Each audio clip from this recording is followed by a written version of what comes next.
Vênus em Munique, por Mário Maestri. Não houve improvisação. Foi uma pensada declaração de guerra. J.D. Vênus desembarcou, na 61ª reunião da Conferência sobre a Segurança Europeia de Munique, para lançar um balde d'água na fogueira dos aguerridos defensores do combate à Federação Russa na Ucrânia, até o último ucraniano, como é da tradição. O que era esperado? A enorme perplexidade foi a reprovação geral dos governos da União Europeia, pela nova direção trumpista dos Estados Unidos, que se apresentou como defensora dos direitos democráticos feridos da população do Velho Mundo. A declaração histórica, de sexta-feira passada, 14 de fevereiro, não foi uma extravagante mensagem midiática de Donald Trump, no estilo da promessa fantasiosa de conquistar o Canadá, a Groenlândia, o Canal do Panamá e de cobrar 500 bilhões de dólares da Ucrânia derrotada. Ela foi proferida pelo vice-presidente dos Estados Unidos, ombreado por elevados responsáveis da nova administração, entre eles, Marco Rubio, secretário de Estado dos USA, no grande evento mundial público-privado sobre assuntos militares, momento tradicional de discussão de questões sobre a segurança na Europa e no mundo, em um viés atlantista. Em 2024, a conferência contou com em torno de 1.000 participantes, de uma centena de países, e esperava-se para este ano uns 60 chefes de Estado. DW 11/02/2025. O encontro iniciou sob nuvens sombrias, para os representantes das nações europeias belicistas que seguiam fixados na continuação dos combates na Ucrânia, com a esperança de poder, assim, arrastar os Estados Unidos ao conflito, mesmo contra a vontade da sua atual presidência. Sem prevenir os aliados históricos de pós-Guerra Mundial, Donald Trump e Vladimir Putin haviam conversando, por telefone, inesperadamente, na quarta-feira anterior, dia 12, por hora e meia, sobre a paz na Ucrânia e diversas outras questões globais e continentais, o que assusta ainda mais a União Europeia. A trote-galope, Washington e Moscou combinaram reunião, em Riad, na Arábia Saudita, realizada, na terça-feira, 18 de fevereiro, para abrir as discussões de fundo. No encontro, se acertou restaurar as representações diplomáticas russas e estadunidenses, dizimadas pelo governo Biden, como parte do assédio à Federação Russa. O mundo de pernas para o ar. Donald Trump, após o colóquio com Vladimir Putin, comunicou protocolarmente sua conversação a Volodymyr Zelensky, que sequer fora convidado para a sua posse, apesar de haver diversas vezes mostrado interesse em estar presente, diversas vezes. O período governamental de Zelensky esgotou-se há meses, e ele mesmo impulsionou determinação constitucional ucraniana que torna traidor quem discutir concessões do território nacional. Zelensky compreende que superou sua data de validade. O fim da guerra preocupa o antigo cômico, eleito propondo aproximar-se da Federação Russa. Com razão, ele teme ser responsabilizado pela derrota total da Ucrânia, pela perda de parte dos territórios da Novaya Rancho, por centenas de milhares de ucranianos mortos, pelo comprometimento dos destinos do país por, no mínimo, décadas. Com seu período presidencial esgotado há meses, o agora presidente biônico dificilmente poderá viver, na Ucrânia, após eleições, que estariam previstas, segundo filtrações das discussões em Riad, para logo após a suspensão nos combates, para que as discussões finais sejam concluídas e a paz seja assinada por um governo ucraniano legítimo. Donald Trump reafirmou a proposta de Putin da impossibilidade de Zelensky assinar qualquer tratado de paz, por falta de representatividade. E agora, acusou-o, literalmente, de ditador, por resistir a convocar as eleições. Como resposta, a conta de Donald Trump na mídia foi retirada do ar por ordens de Zelensky. Volodymyr Zelensky dificilmente participará das eleições, devido ao seu desprestígio atual, que é crível que se radicalize com a aproximação da interrupção dos combates e lançamento das candidaturas à presidência. Acredita-se que, após ou mesmo antes das eleições, partirá para viver comodamente no exterior, já que sua permanência na Ucrânia seria impossível, por razões políticas e atinentes à sua segurança pessoal, física e jurídica. Trump, 11 e Putin na Praça Vermelha. Aterroriza os atuais dirigentes da União Europeia a eventualidade de Donald Trump, ao lado de Xi Jinping, apresentarem-se, ao lado de Vladimir Putin, em 9 de maio, na Praça Vermelha, quando dos festejos dos 80 anos da vitória sobre o nazismo, na Segunda Guerra Mundial. As celebrações do fim daquele conflito, que ceifou 25 milhões de soviéticos, e da vitória que livrou a Europa do fascismo, serão vitaminadas pelo sucesso na luta contra a ofensiva da OTAN na Ucrânia. Xi Jinping já confirmou sua presença e Putin teria declarado a satisfação da Federação Russa em receber Donald Trump na celebração. Caso se concretize esse cenário, ele permitirá uma foto icônica, das três lideranças mundiais, ao igual a de Churchill, Stalin e Roosevelt, na Conferência de Yalta, em 1945. Seria um golpe de renguear um cusco, na russofobia da União Europeia, exacerbada nos últimos 3 anos, e ainda em pleno curso. Quanto aos ex-aliados europeus do governo democrata estadunidense de Biden, que se esforçam para seguir, um pouco mais, no combate à Federação Russa, Donald Trump sequer comunicou, antes, a decisão de conversar telefonicamente com Putin, ou o conteúdo da conversa, após a sua conclusão. Em uma abertura envenenada, Marco Rubio, secretário de Estado dos USA, propôs que as nações europeias que seguem em surto belicoso serão incorporadas posteriormente às discussões, até porque apenas elas podem suspender as sanções que aprovaram contra a Federação Russa. Iniciando pelo fim.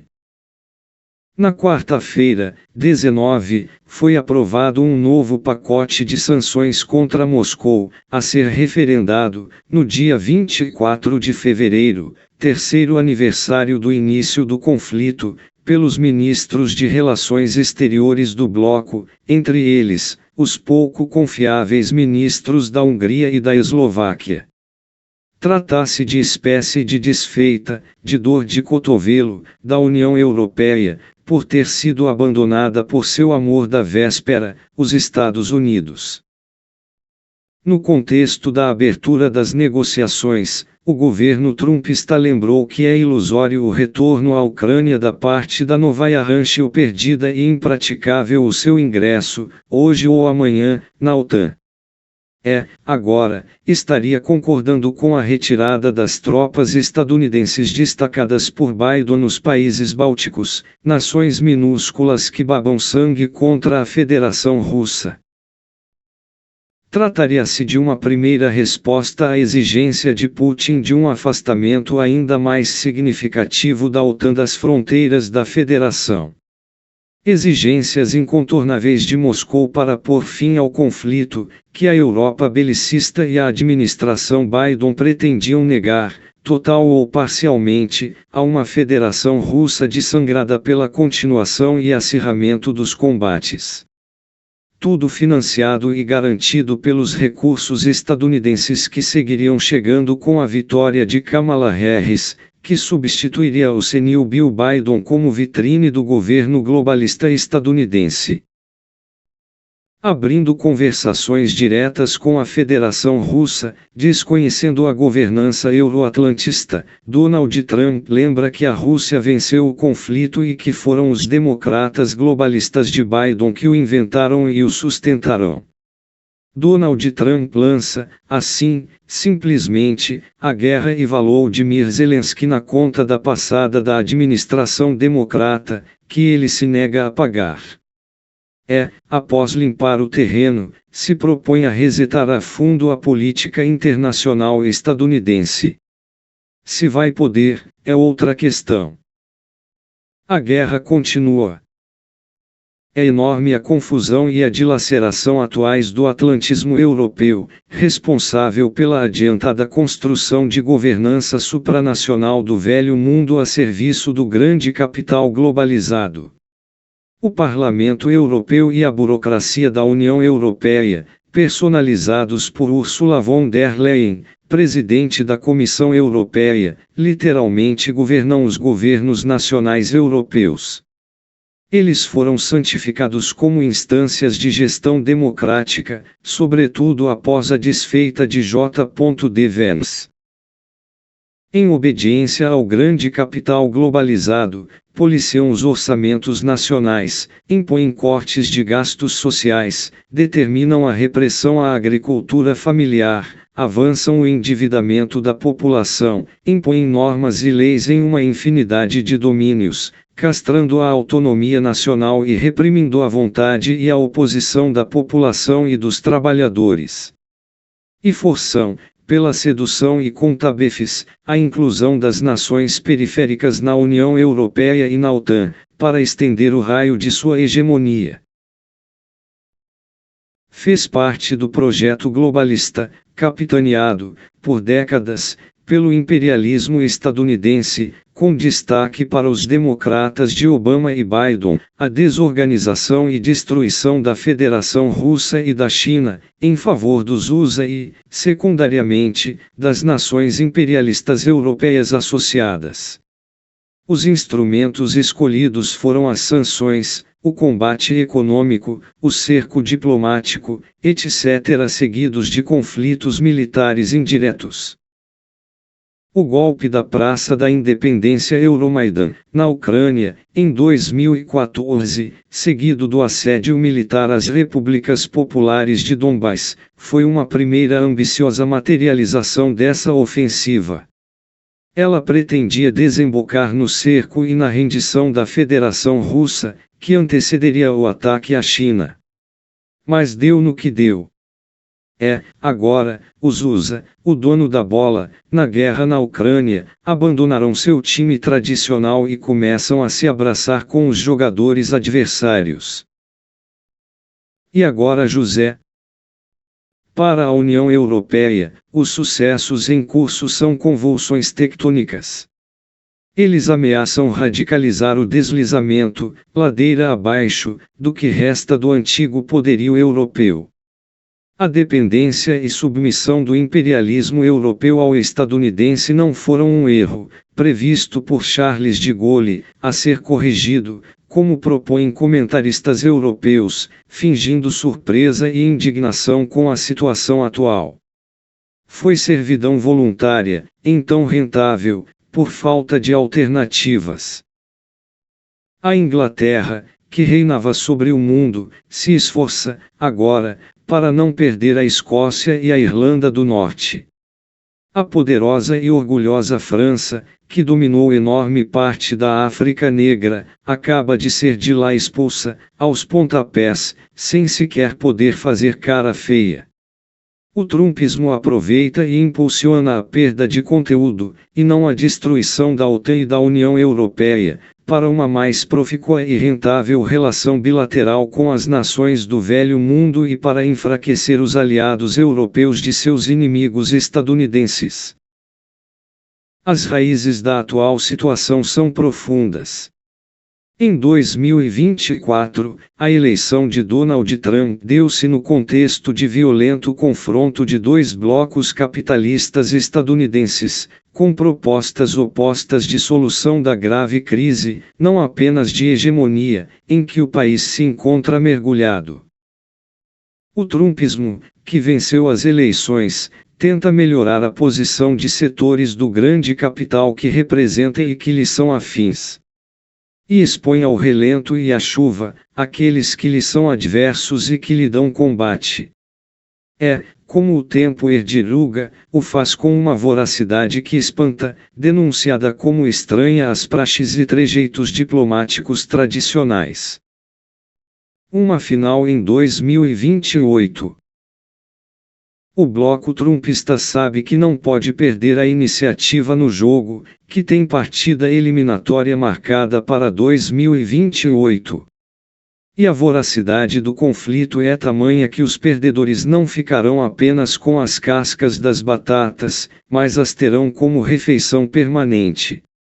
Donald Trump sabe que, durante esses curtos 4 anos, não arrefecerá a oposição que lhe é feita pelo aparelho de Estado, no mundo econômico e na sociedade estadunidense, pelo grande capital globalizado, com raízes afundadas no establishment e organizado politicamente no Partido Democrata. As forças estadunidenses anti-Trump contam com poderosos aliados internacionais, com destaque para o euroatlantismo, que o trumpismo ataca para se defender e sobreviver, não por maldade. Batendo duro na União Europeia, negando-lhe espaço nas discussões com Vladimir Putin, muito mais amplas e ambiciosas do que a simples paz na Ucrânia, o trumpismo procura enfraquecer os opositores, consolidar seus aliados, estabelecer novas parcerias, com destaque para a direita populista, fortíssima na Alemanha e na França, 2 dos 3 pilares, com a Inglaterra, do globalismo euroatlantista. A dimensão da quebra geral de pratos iniciada em Munique poderá ser avaliada com a continuação das conversações iniciadas em Riad, na Arábia Saudita.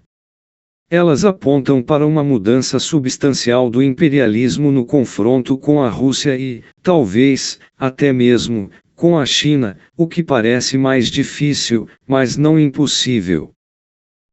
Em sua primeira administração, o topetudo foi ameaçado de impeachment pelo Partido Democrata e pelo dito Deep State, ao tentar avançar seu projeto de aproximação da Rússia, para afastá-la, até onde fosse possível, da China. Em sentido diametralmente oposto, os democratas globalistas queriam começar o massacre precisamente pela Federação Russa. Um amor antigo. Hoje, um fortalecido Donald Trump, vencedor inconteste das eleições, com o controle do Congresso e do Senado, se esforça para desmontar a mastodôntica burocracia globalista escrutada no aparelho do Estado, que formata os governos dos USA, sejam quais forem. O faz para poder reorientar a política externa, pondo em primeiro plano a guerra comercial, em vez dos confrontos militares sem fim, das últimas décadas, construindo uma nova composição internacional, na qual a Europa seria a grande perdedora.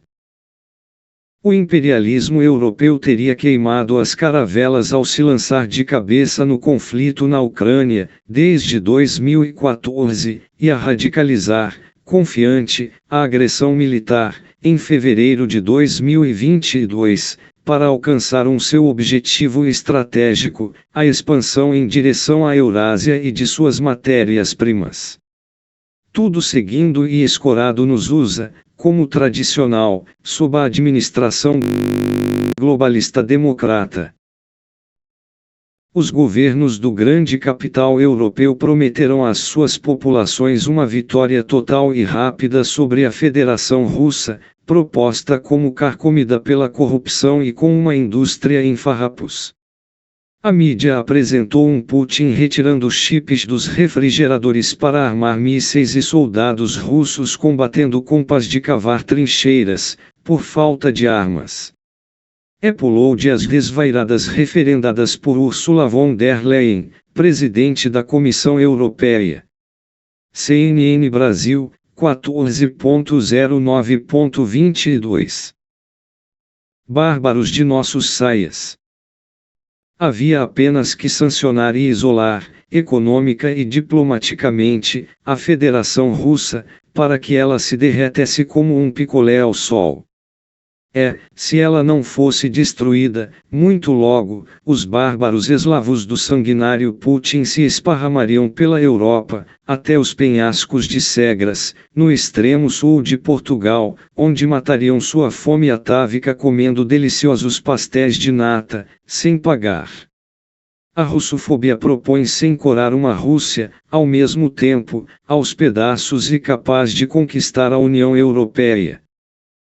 A narrativa da ameaça russa iminente domina, hoje, potenciada, a grande mídia e é verbalizada, diuturnamente, pelas principais lideranças europeias, ao reafirmarem a necessidade de que a Ucrânia enfrente, de uma posição de força, uma federação russa debilitada, quando das discussões de paz, que, portanto, não poderiam ocorrer agora, enquanto os russos avançam ao longo da linha de combate. Mesmo que nesse esforço para vergar a Federação Russa se bordeje uma guerra geral na Europa, impensável, sem o apoio dos Estados Unidos. A luta pela derrota e explosão da Federação Russa em nações frágeis canibalizadas em seus infinitos recursos é projeto histórico do colonialismo e, hoje, do imperialismo europeu, que ensaiou, nos últimos séculos, diversas invasões dos atuais territórios russos. Essa colonização da Eurásia reverteria a atual espiral descendente em que vive o capital e o imperialismo do velho mundo. Com a atual situação, o imperialismo europeu deverá arquivar, entre outros, o projeto de domínio da Eurásia, antes em avançada execução, sem perspectiva de retomá-lo.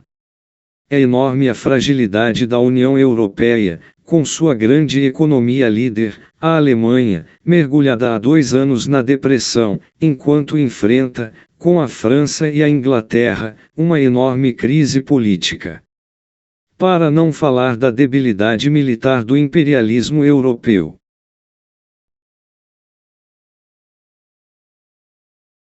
Atualmente, o mais poderoso exército europeu de terra não é o inglês, o francês ou o polonês.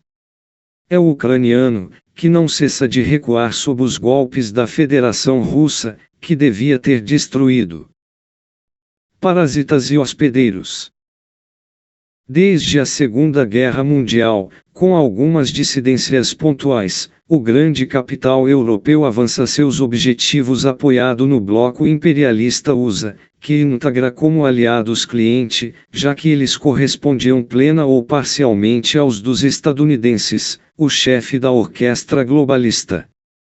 O capitalismo e o imperialismo europeu parasitaram a grande nação imperialista, submetendo-se a ela política, diplomática, economicamente. Eles locupletaram-se com a explosão da URSS, com a restauração capitalista no leste europeu, com a destruição da Iugoslávia, com o fim da Líbia como nação, etc. Agora, o globalismo europeu, horrorizado, é mandado se virar, com seus recursos parcos, caso queira avançar suas ofensivas, já que os objetivos dos Estados Unidos trumpianos são outros e em boa parte antagônicos aos seus.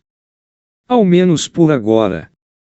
O imperialismo europeu, nesse momento, se vê obrigado a engolir, a seco, uma derrota histórica diante da Federação Russa, na Ucrânia, sobre a qual Trump se lava as mãos dizendo que foi uma guerra de Biden e dos democratas. Servindo-se do que resta de Volodymyr Zelensky, os europeus guerreadores seguem tentando dourar a pílula amarga, posando na foto dos negociadores. O imperialismo europeu, com destaque para a Inglaterra, a Alemanha, a França e a Polônia, esperava obter algumas concessões e visibilidade positiva, mesmo mínimas, enviando seus soldados como garantidores da linha divisória entre os exércitos ucranianos e russos, após o fim do conflito. E sonhavam participar da reconstrução da Ucrânia, financiada pela Federação Russa. Aqueles agressivos estados correm agora o perigo de serem invadidos, não pelos russos, mas por enormes ondas de imigrantes ucranianos que abandonarão a Ucrânia falida, logo que se suspenda a lei marcial que proíbe a expatriação de ucranianos do sexo masculino, de 18 a 60 anos. E Moscou já declarou que é um direito da Ucrânia aderir ou não à União Europeia. Firulas para a torcida. Querendo mostrar falsa vitalidade, o presidente francês, Emmanuel Macron, sempre à procura de uma berlinda, convocou, de urgência, para a segunda-feira, 17 de fevereiro, reunião dos chefes da União Europeia e das principais nações europeias belicistas. A reunião tinha como objetivo ensaiar uma resposta pronta às pancadas que receberam em Munique. O resultado da reunião materializou a impotência dos antes soberbos senhores da Guerra do Velho Mundo.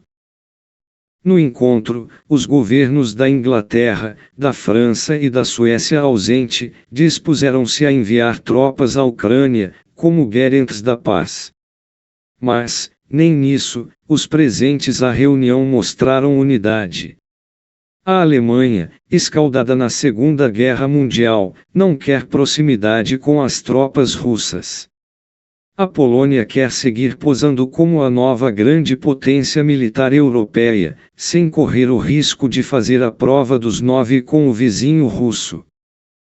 A Federação Russa já declarou que considera alvo legítimo toda tropa que cruza a fronteira da Ucrânia em guerra. E deixou claro que, em eventuais tropas de pacificação, não aceitará soldados de nações que estiveram na frente da ofensiva travada contra ela na Ucrânia, com destaque, portanto, para Inglaterra, França, Alemanha, Polônia. Já se cogita o envio, para tais funções, de tropas da China, da Índia, do Paquistão, do Brasil.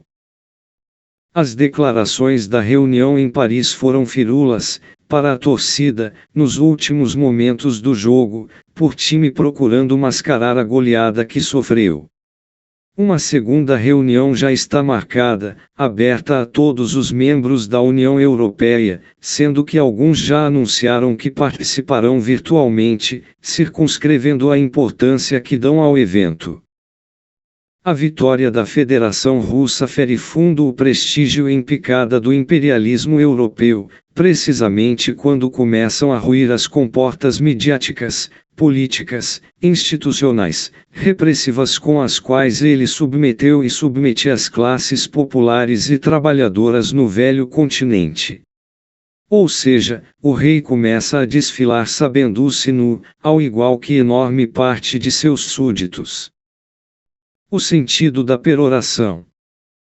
J.D. Vance iniciou seu discurso propondo que compreendia que não seria aplaudido pelos presentes, onde abundavam os altos uniformizados e dignitários da OTAN e da União Europeia.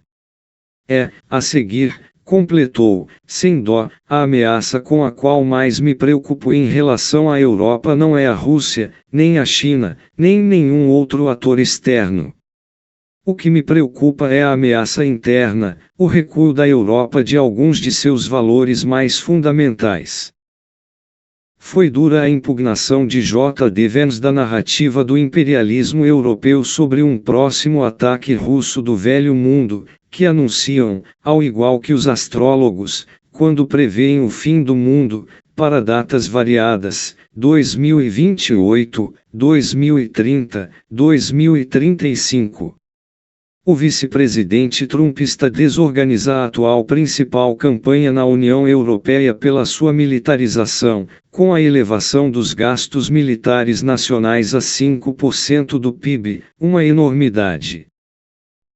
Para apoiar o mega-endividamento europeu, Ursula von der Leyen, presidente da Comissão Europeia, tão dura ao controlar as contas das nações marginais da União Europeia, propõe a suspensão da determinação comunitária que proíbe as nações membros de superarem déficits orçamentários acima dos 3% e dívida sobre os 60% do PIB.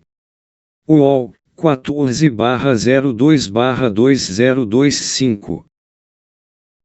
Portanto, para gastos militares, não pode para as pensões, saúde, ensino, etc. O endividamento sideral, fala-se de uma enormidade de bilhões de euros, pago por toda a União Europeia, regaria as indústrias militares e aparentadas das nações europeias centrais que as possuem e, logicamente, dos USA. A política é apoiada e incentivada pelo trumpismo, que a exige para manter alguma presença na OTAN, já que vai alimentar sobretudo o complexo militar estadunidense. A dívida fluvial seria lançada na conta das atuais e futuras gerações do continente, já suportando pesados comprometimentos que não contrairão. Elas exigirão mais cortes, já alcançando os ossos, dos gastos e de investimentos sociais deprimidos. Propõe-se, igualmente, o retorno ao serviço militar obrigatório, um exército continental, milionários investimento em pesquisas armamentista e por aí vai. Para implantar essas medidas, é necessário que a população europeia mergulhe na histeria de uma invasão russa na esquina. O Papa da Contra-Revolução. Em sua intervenção em Munique, o vice-presidente estadunidense atacou sem dó a plataforma político-ideológica comum do globalismo euro-estadunidense, que recebera golpe duríssimo, mas em nenhum caso mortal, com a perda da presidência dos Estados Unidos. Como proposto, o trumpismo desembarcou suas tropas em Munique para combater, na Europa, as mesmas forças com que se defronta, nos USA, nessa luta de antagonistas que se digladiam com foices afiadas em noite escura. A elocução do J.D. Vance, de entonação magistral e autoritária, no estilo de um pai prepotente e arrogante, descontente com filhos desviados, massageou o amor próprio do conservadorismo antiabortista, do racismo islamofóbico, do cristianismo fundamentalista. Caiu nas graças das multidões horrorizadas pelas propostas apavorantes do wokismo. Mas tudo isso, de significado não descurável, foi confete lançado ao ar na abertura do carnaval. O ranço direitista e ultramontano do discurso trumpista houve até elogio ao João Paulo II, segundo ele, um dos mais extraordinários campeões da democracia neste continente ou em qualquer outro não deve obliterar o seu sentido histórico, caso se materialize. A intervenção de J.D. Vance foi preleção político-ideológico, em defesa de amplos direitos democráticos, pisoteados sem dó na Europa, para que a governo supranacional europeu mantivesse o programa do globalismo euroatlantista. Foram feridos direito de informação, de opinião, de exercício real de eleição dos representantes, entre outros. Uma campanha de desinformação e desrespeito de direitos civis e democráticos que os Estados Unidos de Biden inspiraram e financiaram com destaque. J.D. Vance espinafrou a censura, travestida de combate à desinformação, que se lança a mão quando se quer silenciar alguém com um ponto de vista ou uma opinião diferente. Na Europa, em paroxismo securitário, com destaque para após o início do conflito na Ucrânia, silenciaram-se jornais, rádios, revistas que não reproduziam como papagaio a apologia militarista oficial. Romances de Dostoiévski sumiram de bibliotecas e restaurantes deixaram de oferecer a perigosa salada russa. Não esqueçam a Romênia. J.D. Vance golpeou firme um regime que se propõe democrático, mas desconsidera, ignora e reprime, como inválidos e indignos, não merecedores de serem considerados, as preocupações, as opiniões, as aspirações, os apelos por alívio de milhões de eleitores que se opõem ou se dissociam das políticas e ações oficiais. Uma realidade palpável e gritante na Europa, que não deixa de ser verdadeira e não pode ser ignorada, mesmo dita por uma boca suja e mentirosa. Em passant, o vice-presidente reclamou, também coberto de razão, que os organizadores do encontro de Munique tenham proibido a participação de representantes de movimento populistas, fosse ele de esquerda ou de direita, em outro registro de agir antidemocrático. Nesse momento, o enorme salão, repleto de altos diplomatas e oficiais uniformizados, mergulhava em profunda contrariedade, propiciando apenas aplausos esqueléticos ao orador, como ele previra. Mas J.D. Vance matou a cobra e mostrou o bastão. Ao se referir à prática dos dirigentes europeus de sufocar com a violência institucional as populações e eleitores dissidentes, apontou firme para a Romênia, onde, apoiado em denúncia fabricada por serviços governamentais de informações, e sob a enorme pressão de dirigentes europeus, um tribunal superior do país anulou as eleições, 2 dias antes do segundo turno. Kelin Georgescu, o previsto vencedor das eleições, se opunha à transformação do país na primeira trincheira em conflito que a OTAN afirma estar preparando contra a Federação Russa. Estão previstas novas eleições, partindo do zero, para o distante 4 de maio, quando se espera desconstruir a candidatura impugnada e eleger um euro-atlantista. Desculpa furada. Na Segunda Guerra Mundial, a população romena sofreu duramente por seu governo fascista se aliar à Alemanha nazista e participar, com 13 divisões e 8 brigadas, talvez 300.000 soldados, da invasão da URSS. Hoje, a maioria da população, de múltiplas inclinações políticas, quer se dar bem com todos, com o Ocidente e o Oriente, com a OTAN longe de suas fronteiras. Sem consultar a população do país, a OTAN está construindo a maior base aérea na fronteira com a Federação Russa.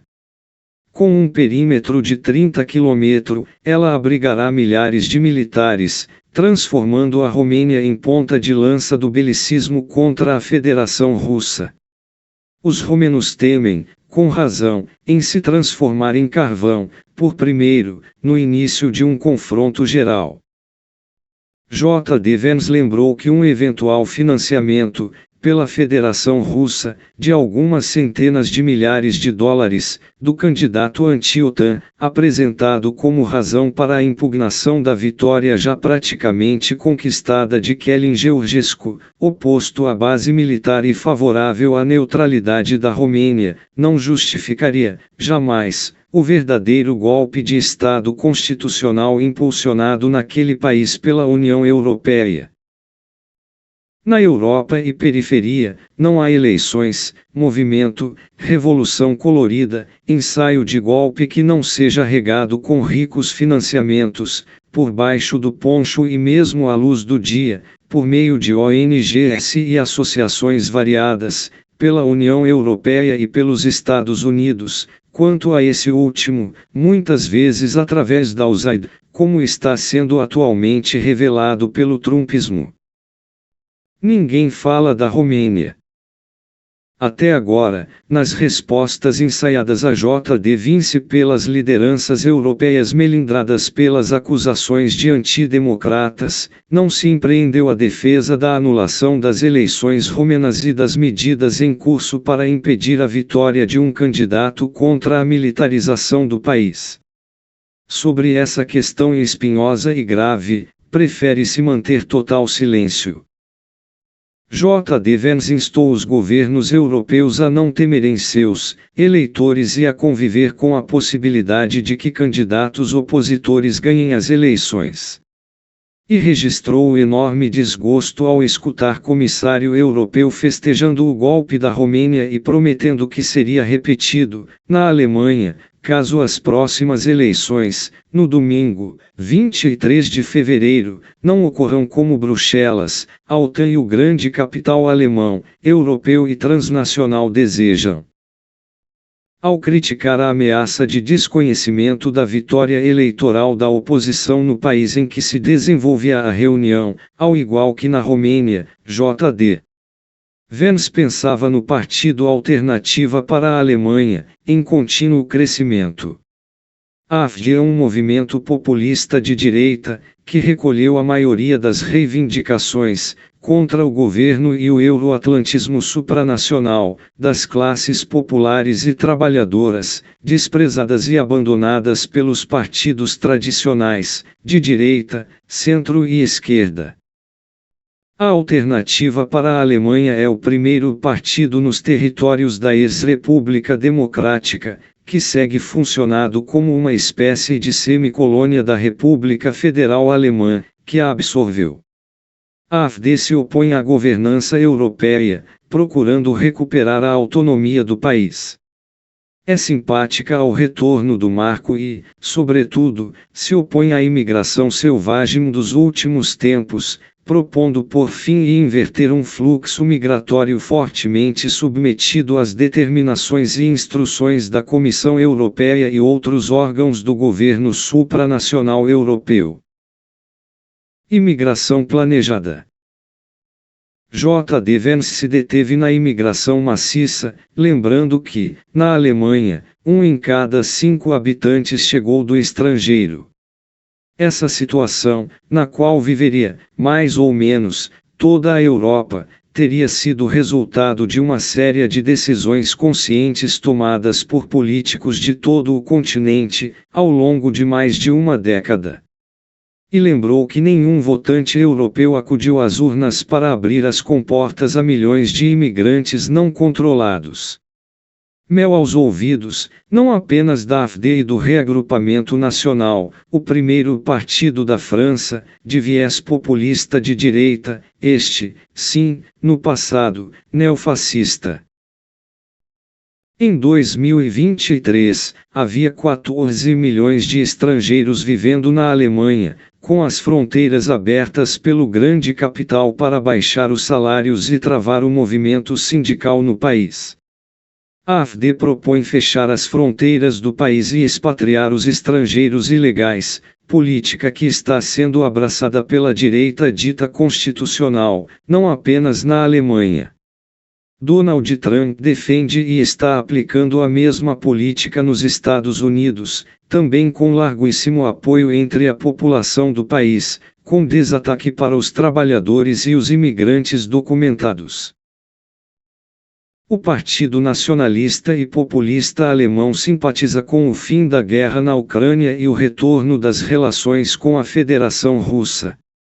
Exige esclarecimento da destruição do gasoduto Nord Stream 2, impulsionado pela administração Biden, que custará fortunas para a Alemanha e a Rússia.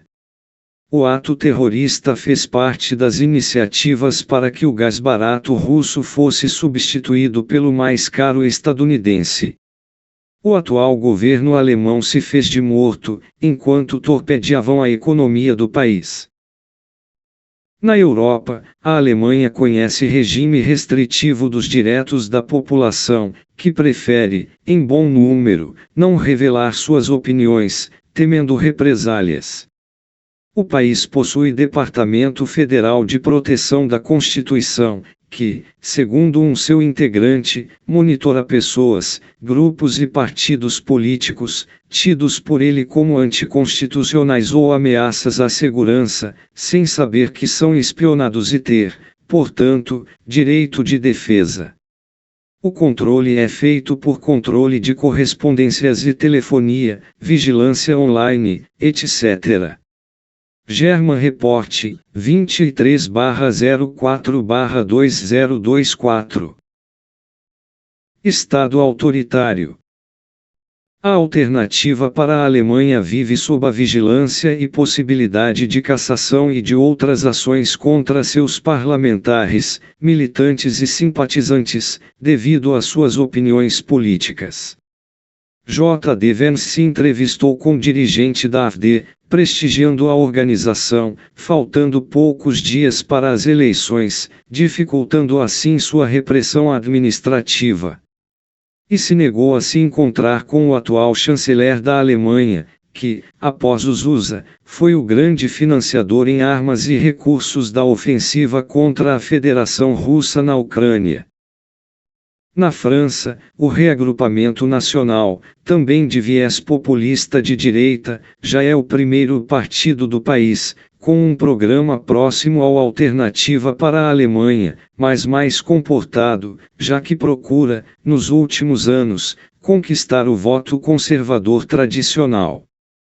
O partido de Marine Le Pen também recebe o apoio eleitoral de uma enorme fatia do voto popular e dos trabalhadores nacionais, antes dirigidos para os partidos comunistas, socialistas e de extrema esquerda. Uma enorme parte da esquerda europeia e extra-europeia centra-se obsessivamente na denúncia do caráter de extrema-direita da Alternativa para a Alemanha, do Reagrupamento Nacional e de outros partidos e movimentos similares que chegam a acusar, ao igual que dirigentes e porta-vozes da União Europeia e dos partidos tradicionais, de semifascistas e fascistas. Essas avaliações aproximativas constituem, ao menos atualmente, em muitos casos, uma impertinência analítica e categorial. A anatematização do populismo de direita como fascista e neofascista serve para enormes facções que se reivindicam da esquerda justificar o apoio ao grande capital e aos seus governantes ditos democráticos, não assumindo suas responsabilidades.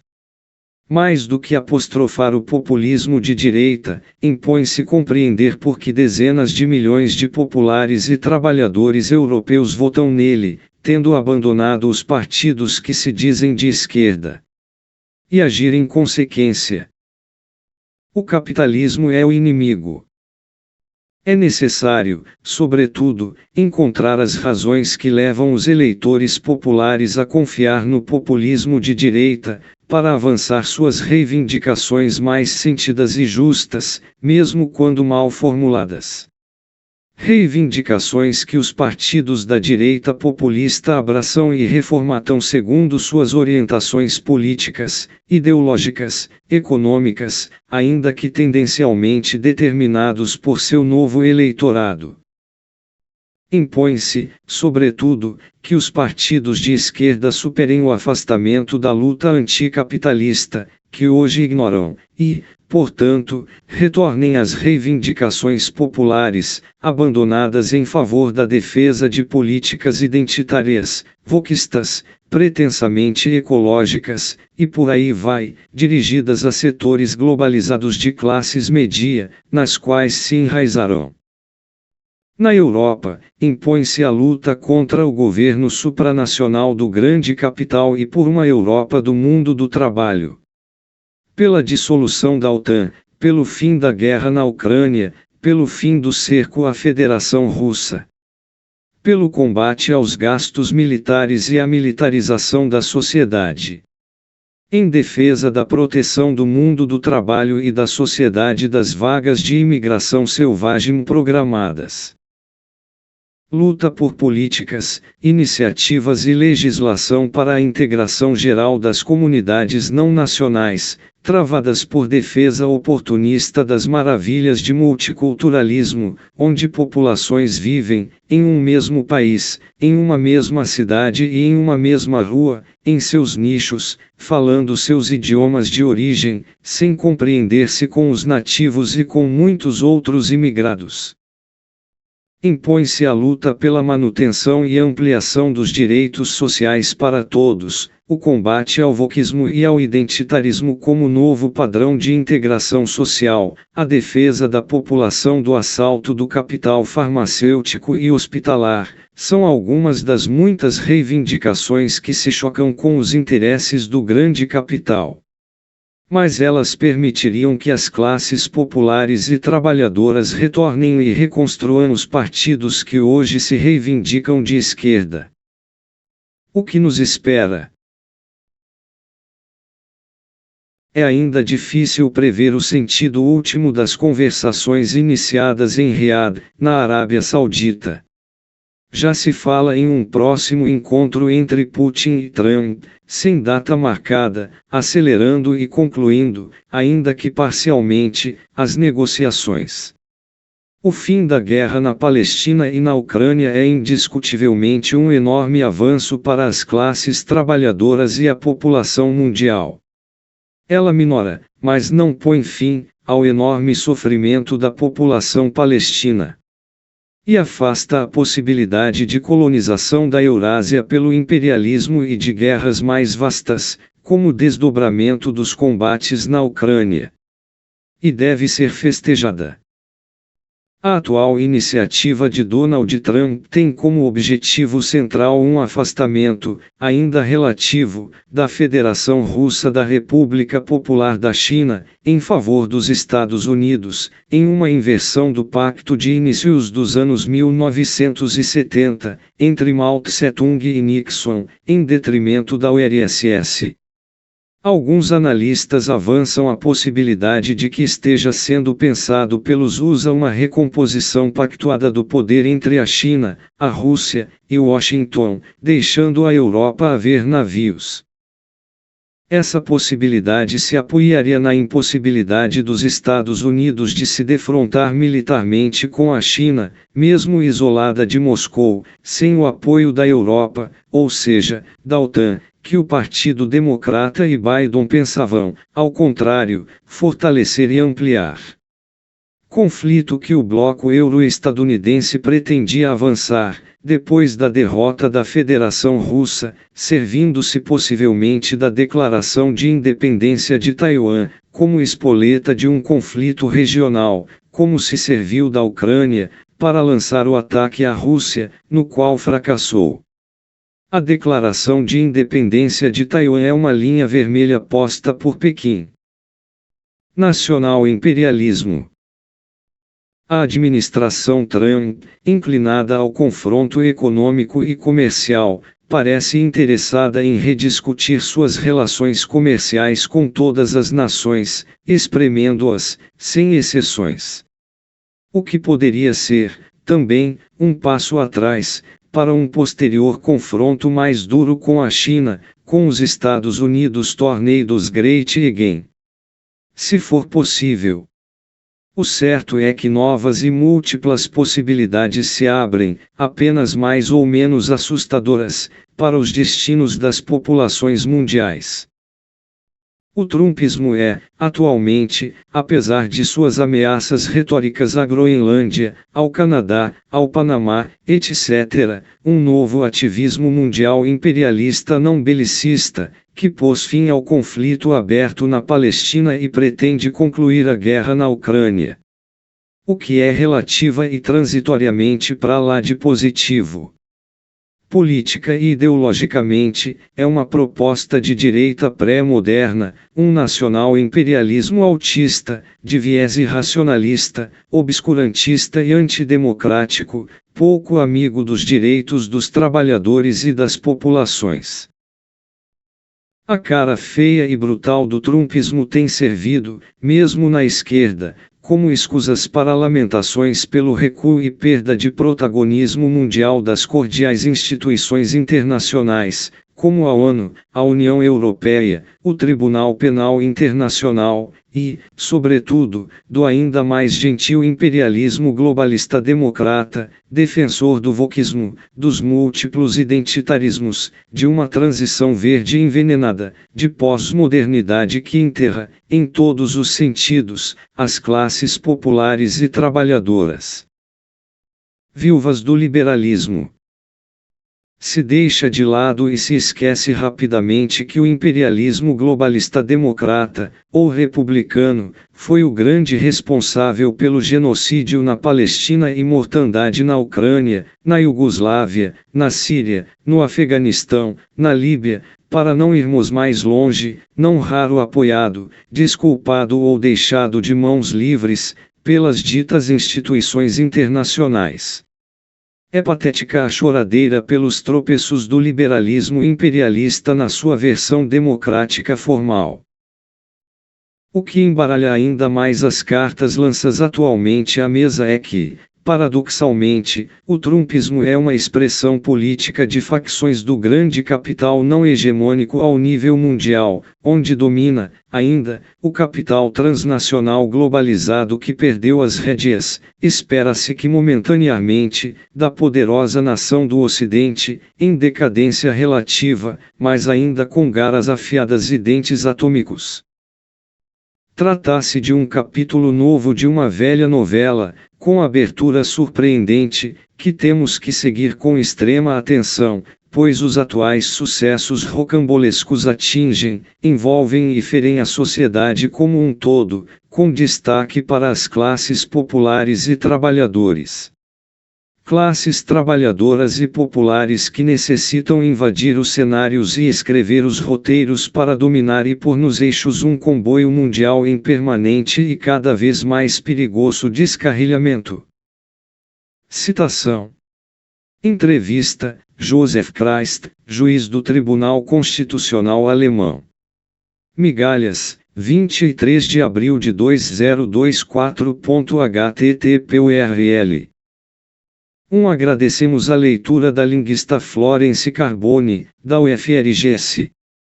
2 Mário Maestre, 76, historiador, escreveu, entre outros, Maestre, Mário. Revolução e Contra-Revolução no Brasil, de 1530 a 2019.